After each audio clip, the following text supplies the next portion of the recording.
Hi friends, welcome to government jobs portal.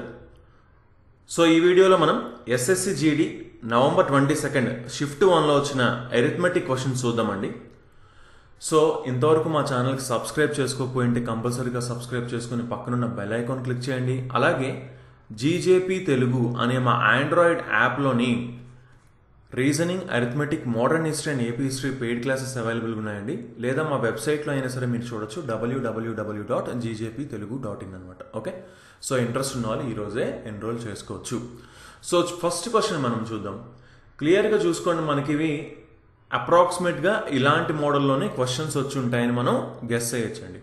ఎందుకంటే కొన్ని internet sources నుంచి అలాగే కొంతమంది స్టూడెంట్స్ పంపించిన దాన్ని బట్టి మనం ఇక్కడ ఈ క్వశ్చన్స్ అనేవి చెప్పడం జరుగుతుంది అనమాట. ఒకవేళ మీరు కనుక నెక్స్ట్ షిఫ్ట్స్లో ఎగ్జామ్ రాసినట్లయితే తప్పకుండా ఆ క్వశ్చన్స్ పంపించడానికి ట్రై చేయండి. మనం అప్పుడు చెప్పడం జరుగుతుంది అనమాట, వాటిని కూడా యాడ్ చేస్తాం. సో చూసుకోండి, if the ratio of work efficiency of A and B is 5:6 and if A and B together finish work in 12 days, in how many days can B alone complete the work? చూడండి ఏం చెప్తున్నారు, work efficiency ఇచ్చారండి, ఏ and B ratio ఇచ్చారు. ఏ and B ratio ఏం చెప్తున్నారు, ఏ and B ratio వచ్చేసి work efficiency ratio వచ్చేసి 5:6 అంటే ఏ 1 డేకి 5 యూనిట్స్ వేస్తే బి వచ్చేసి అదే 1 డేకి 6 యూనిట్స్ వేస్తారనమాట. ఓకే, సో ఇప్పుడు ఏమంటున్నారు, మొత్తం ఇద్దరూ కలిసి ఒక వర్క్ చేయడానికి 12 days పడుతుంది అంటున్నారు. మొత్తం ఇద్దరూ కలిసి ఒక వర్క్ చేయడానికి 12 days పడుతుంది అంటున్నారు. సో ఇప్పుడు ఏంటి, ఫర్ ఎగ్జాంపుల్ ఏ 1 డేకి 5 యూనిట్స్ వేస్తున్నాడు అని అనుకుందామండి. అప్పుడు బి ఎన్ని యూనిట్స్ వేస్తాడు, 6 యూనిట్స్ వేస్తాడు. సో అప్పుడు ఏంటి, ఇద్దరూ కలిసి 1 డేకి 11 యూనిట్స్ వేస్తారు, అవునా? సో ఇద్దరికి కలిపి ఏంటి 12 days పడుతుంది కదా, అంటే టోటల్ వర్క్ ఎంత అవుతుంది, 11 × 12 అవుతుంది అనమాట. అంతేనా? రోజుకి 11 యూనిట్స్ వేస్తున్నారు ఇద్దరు కలిసి. సో మొత్తం 12 days వేస్తున్నారు కాబట్టి 11 × 12 ఇది ఏమవుతుంది, టోటల్ వర్క్ అవుతుంది. సో ఇప్పుడు ఎందుకు కనుక్కున్నాం టోటల్ వర్క్ అంటే, క్లియర్గా బి ఎన్ని డేస్లో కంప్లీట్ చేస్తాడు అదే వర్క్ని అనేది మనం చూస్తున్నాం. సో ఇప్పుడు ఏంటి, ఇక్కడ 5, 6 తీసుకోవడం వల్ల మనకి టోటల్ వర్క్ ఎంతో మనకి వచ్చింది, రైట్? సో టోటల్ వర్క్ ఇంతేనా అంటే ఎగ్జాక్ట్గా ఇంతే అని మనం చెప్పకూడదు. ఎందుకు, 5, 6 తీసుకున్నాం కాబట్టి ఇలా వచ్చింది. మనం కావాలంటే 10, 12 తీసుకోవచ్చు. బట్ ఇప్పుడు మనం ఇదే వర్క్ చేయడానికి బికి ఎన్ని డేస్ పడుతుందో చూస్తున్నాం.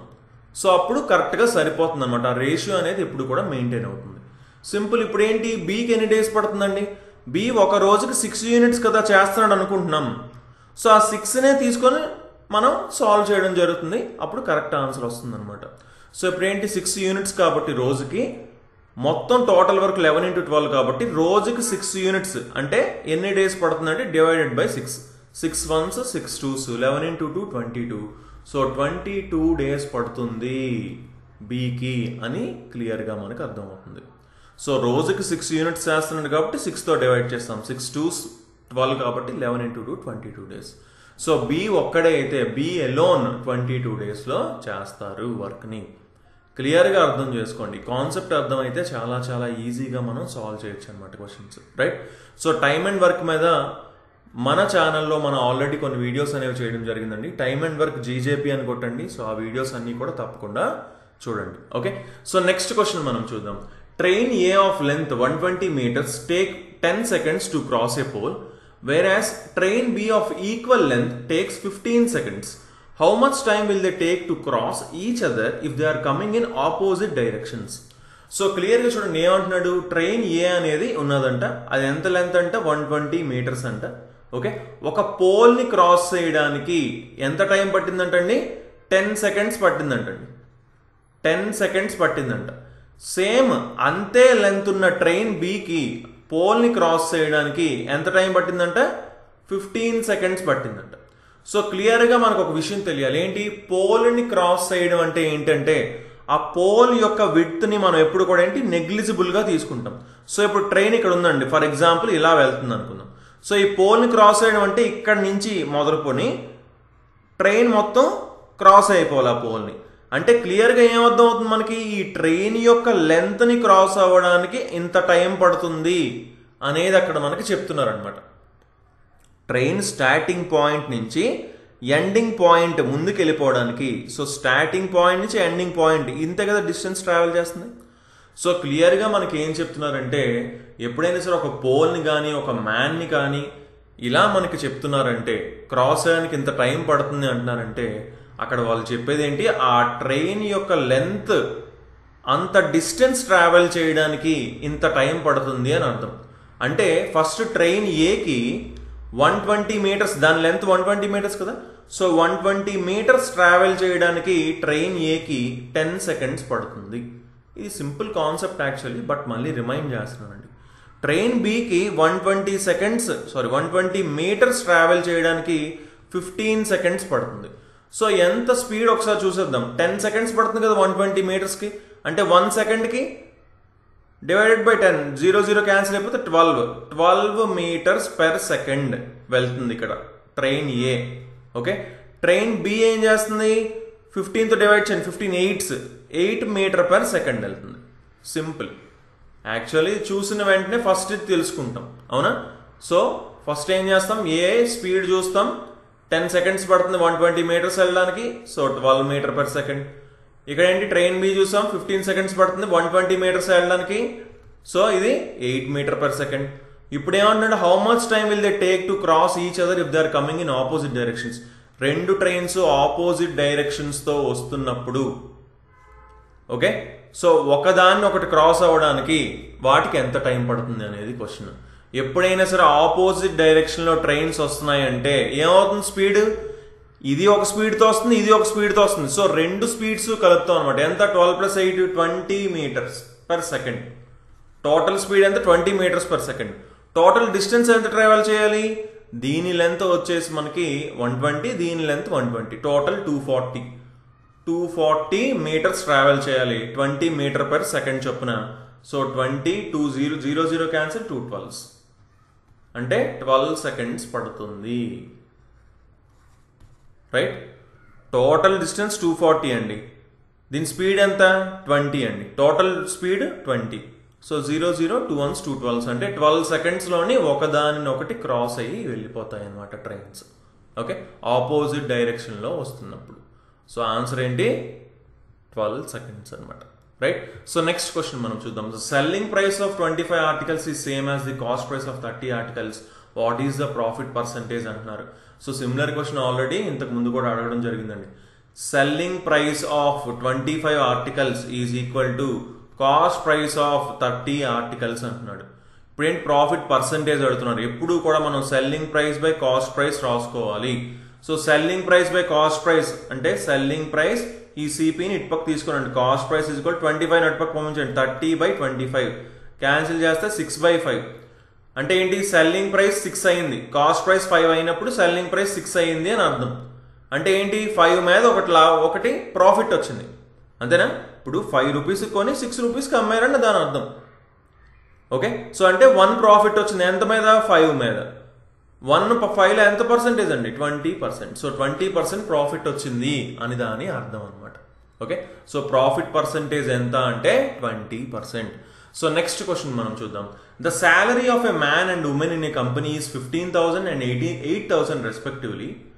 Okay, if the average salary of all the employees in the company is 12,000, what is the ratio of men and women working in the company. క్లియర్గా చూడండి, ఒక కంపెనీ ఉంది, అందులో కొంతమంది మెన్ వర్క్ చేస్తున్నారు, కొంతమంది ఉమెన్ వర్క్ చేస్తున్నారు. ఓకే, మెన్ ఒక్కొక్క మ్యాన్ శాలరీ ఎంత అంట, 15,000 అంటండి. మ్యాన్ శాలరీ వచ్చేసి 15,000 అంట, ఉమెన్ శాలరీ వచ్చేసి 8,000 అంట. వీళ్ళు ఎంతమంది ఉన్నారు మనకు తెలియదు, కానీ వీళ్ళిద్దరు యావరేజ్ శాలరీ వచ్చేసి 12,000 అంట. మొత్తం అందరూ average salary.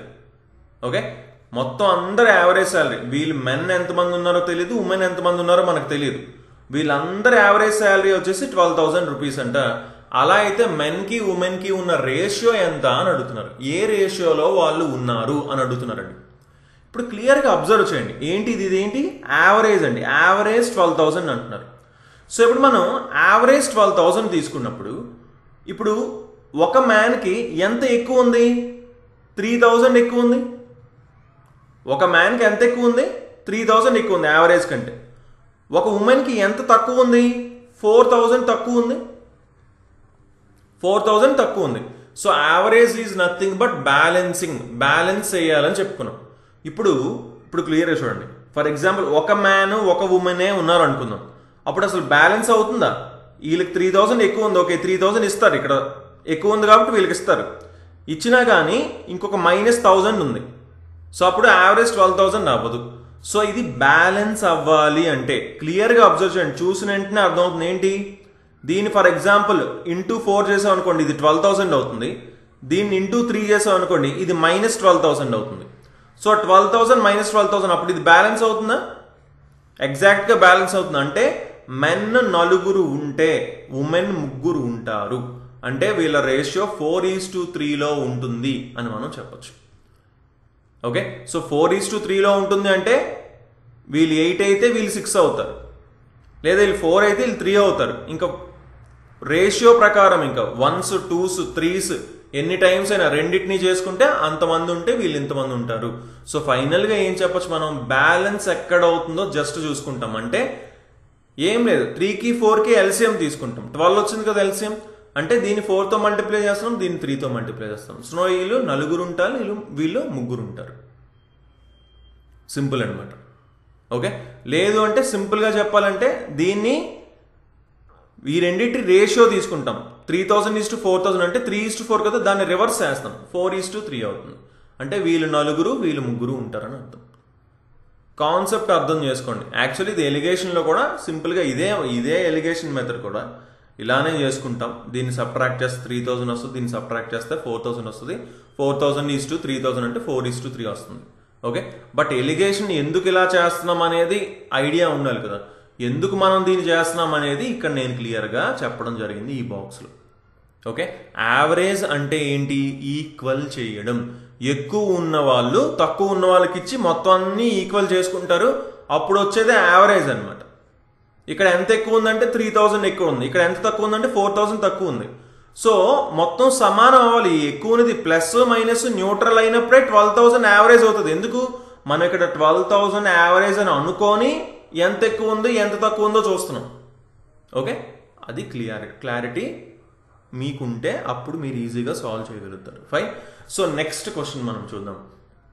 What is the difference between compound interest and simple interest for 2 years at 8% per annum if the principal is 5,000 rupees? చూసుకోండి, అన్నిటికంటే ఈజీ క్వశ్చన్ అండి ఇది.